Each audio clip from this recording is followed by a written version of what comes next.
샬롬 할렐루야. 갈라디아서 6장 9절요. 우리가 선을 행하되 낙심하지 말지니 포기하지 아니하면 때가 이름에 거두리라. 아멘.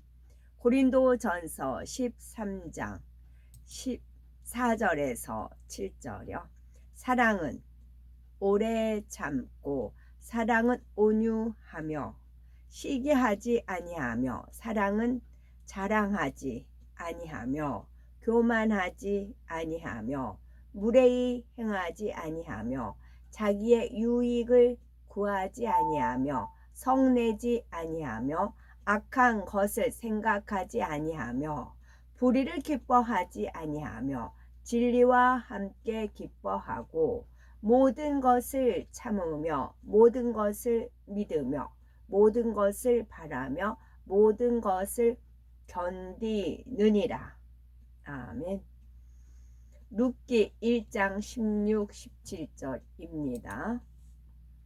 룻이 이르되 내게 어머니를 떠나며 어머니를 따르지 말고 돌아가라 강권하지 마소서. 어머니께서 가시는 곳에 나도 가고 어머니께서 머무시는 곳에서 나도 머물겠나이다. 어머니의 백성이 나의 백성이 되고 어머니의 하나님이 나의 하나님이 되시리니 어머니께서 죽으시는 곳에서 나도 죽어 거기 묻힐 것이라. 만일 내가 죽는 일 외에 어머니를 떠나면 여호와께서 내게 벌을 내리시고 더 내리시기를 원하나이다 하는지라. 아멘. 제목은 선을 행하되 낙심하지 말지니입니다. 선을 행하되 낙심하지 않고 변함없는 마음으로 행하여 룻과 같이 하나님의 사랑과 축복을 받는 우리가 됩시다입니다. 이 세상을 살아가는 사람들이 자기 나름대로 열심히 선을 행하다가 낙심하거나 좌절하는 이유는 무엇일까요? 그것은 열매가 보이지 않기 때문입니다. 그러나 무엇이든지 심은 대로 거두는 것이 자연의 법칙인 것처럼 영계의 법칙 또한 선을 행하되 낙심하지 않으면 때가 이르러 반드시 거두게 됩니다. 끝까지 선을 행하기 원하시는 하나님 아들로서 이 땅에 오신 예수님은 제자들과 함께 다니실 때에 어떤 사람이 어떻게 충성하며 어떻게 순교할지 누가 자신을 팔자인지 이미 그들의 마음 중심을 다 알고 계셨습니다.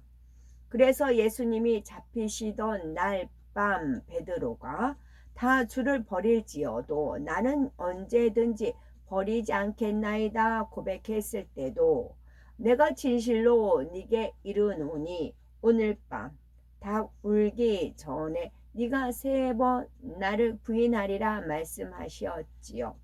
그래도 베드로는 내가 주와 함께 죽을지언정 주를 부인하지 않겠나이다 라고 고백했지만 결국 예수님의 말씀대로 이루어졌습니다. 예수님은 가룟 유다가 자신을 팔 것에 대해서도 미리 알고 계셨지만 그를 버리거나 책망하지 않으셨지요. 어찌하든 깨닫고 돌이켜 회개할 수 있도록 간접적으로 알려주며 끝까지 사랑으로 인도하셨지요. 자기를 팔거나 죽일 자인 줄 알면서도 끝까지 그와 동행하며 여전히 사랑할 수 있다면 참으로 하나님 보시기에 의롭고 사랑스러운 사람일 것입니다. 이러한 영의 마음을 이루지 못하며 자기 나름대로 열심히 선을 행하다가도 열매가 보이지 않으니 내가 괜한 일을 하는 것이 아닌가 하는 생각이 들 수가 있습니다. 그러나 하나님은 상황에 따라 변하지 않고 항상 변함없는 마음으로 끝까지 선을 행하는 사람을 기뻐하며 축복하십니다. 룻은 여호수아가 죽은 뒤 사사들이 이스라엘을 치리하던 때에 모압에서 살던 여인이지요.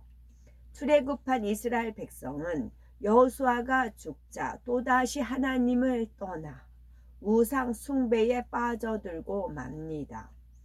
그 우상 숭배에 빠져들고 맙니다라고 돼 있어요. 빠져들고 늪에 이렇게 발 좀만 이렇게 댔다가 쭉 빠져 들어가잖아요. 발을 빼려고 해도 안 되잖아요. 원수마귀 사단 루시퍼의 덫에 걸리는 겁니다. 우상 숭배는 이미 거기에 딱 하면은 덫에 걸려 버려요. 원수마귀 사단 루시퍼가 얼마나 노력했어요. 얼마나 우상 숭배하려고 얼마나 그런 기회를 막 주려고 했겠어요. 그래서 딱 관심만 딱 가져도 딱 올무에 걸려드는 겁니다. 우상 숭배에 빠져들고 맙니다. 그 결과 주변 민족으로부터 침략을 당하고 흉년이 들어 많은 어려움을 겪지요.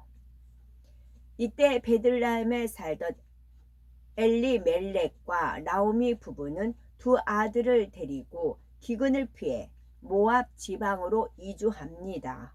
그런데 이주한 뒤 가장인 엘리멜렉이 죽고 말지요. 과부가 된 나오미는 모압 여인인 오르바와 룻을 며느리로 맞아들이지요. 그리고 거기 거한 지 10년쯤에 두 아들마저 죽고 맙니다. 온 가족이 기근을 피해 왔건만 집안의 모든 남자가 죽고 과부가 되었으니 얼마나 기구한 삶이겠습니까? 이를 통해서 우리가 깨우칠 점은 물을 떠난 고기가 살 수 없듯이 하나님의 자녀는 하나님을 떠나 살 수가 없다는 것입니다. 베들레헴은 영적으로 하나님 품인데 나오미 가정은 하나님을 떠나 이방 땅인 모압으로 갔으니 이는 세상을 바라본 것이지요.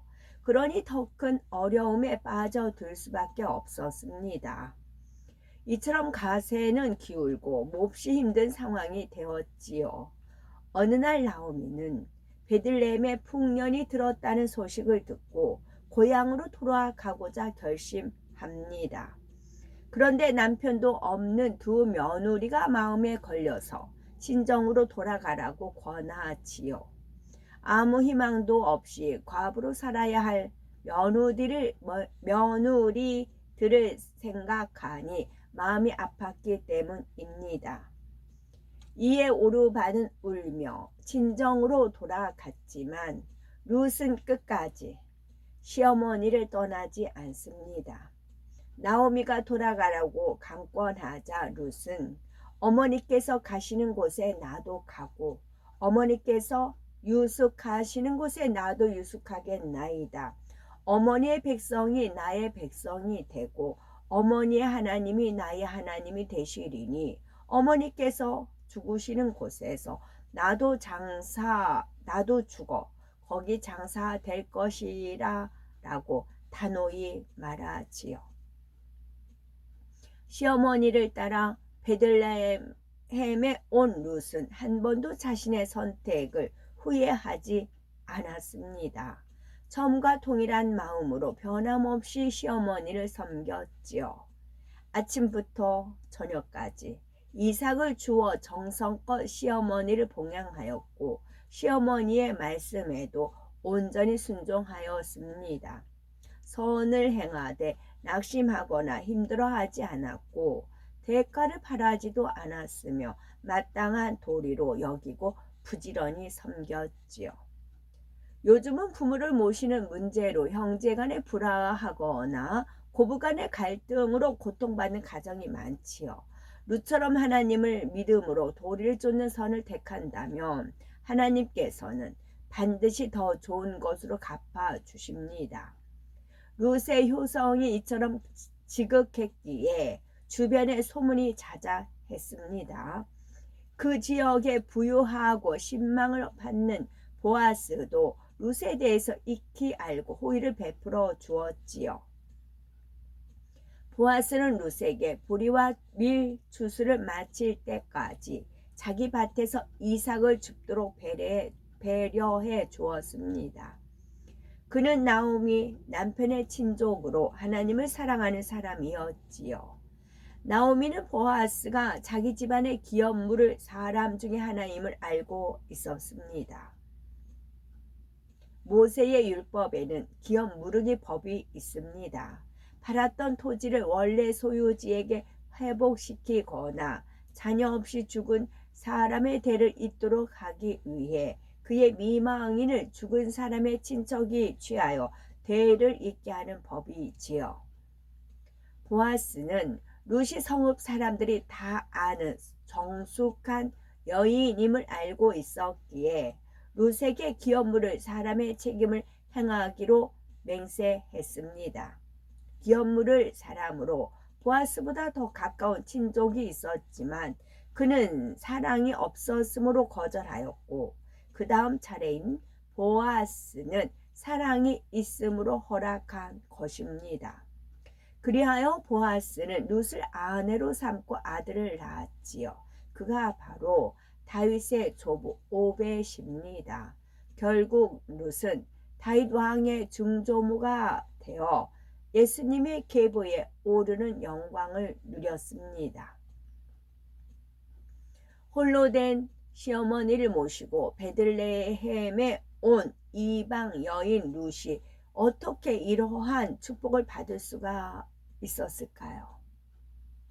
바로 그녀의 마음 중심이 하나님 앞에 합하였기 때문입니다. 룻은 자기 앞날에 아무런 희망이 없는데도 인내하며 선을 쫓아 나갔습니다. 절망적인 상황에서도 아무도 원망하지 않았으며 그녀에게서 투기라든가 자랑하는 마음, 교만하거나 무례한 모습은 상상할 수도 없는 겁니다. 자기의 유익을 구하지 않고 성내거나 악한 것을 생각지 않았으며 모든 것을 믿으며 견뎠습니다. 룻은 아무것도 바라지 않았지만 하나님께서는 이런 중심을 보시고 축복의 길로 인도하신 것입니다. 룻기 말씀을 통해서 깨달을 점은 수많은 여인 중에서 룻에 대한 기록이 성경 66권 중에 한 권을 차지하고 있다는 것입니다. 하나님께서는 모든 사람이 아름다운 룻의 마음을 본받아 하나님의 축복을 받기 원하십니다.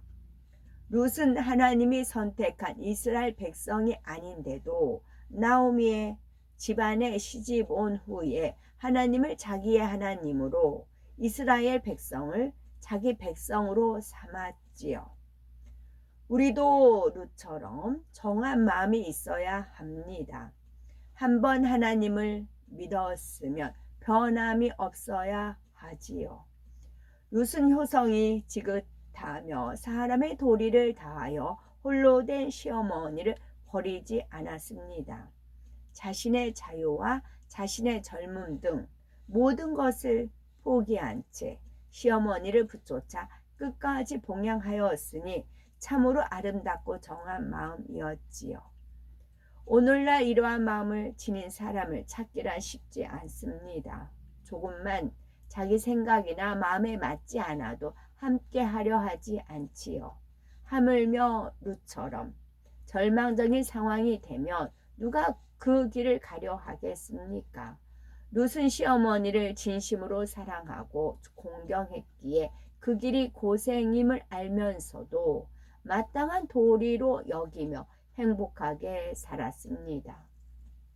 행복이나 불행은 환경이나 조건에 달려있지 않습니다. 선한 마음에 달려있지요. 룻이 대가를 바라고 선을 행한 것은 아니었지만 하나님께서 축복으로 갚아주신 것처럼 우리도 선을 행하되 낙심치 않으면 반드시 축복을 받습니다. 중심이 선한 사람은 선한 일을 할 때 몇 번 하다가 그치지 않습니다. 상대의 유익을 위해서 내 자신을 희생하며 사람으로서 바른 도리를 쫓는 것이 하나님의 뜻이기에 변함없이 선을 행하지요. 그러므로 선을 행하되 낙심치 말고 끝까지 믿음으로 행하여 간구와 기도에 응답받으며 하나님의 큰 사랑을 받아 나가는 복되고 아름답고 보배로운 우리가 되어야 되겠죠. 아멘.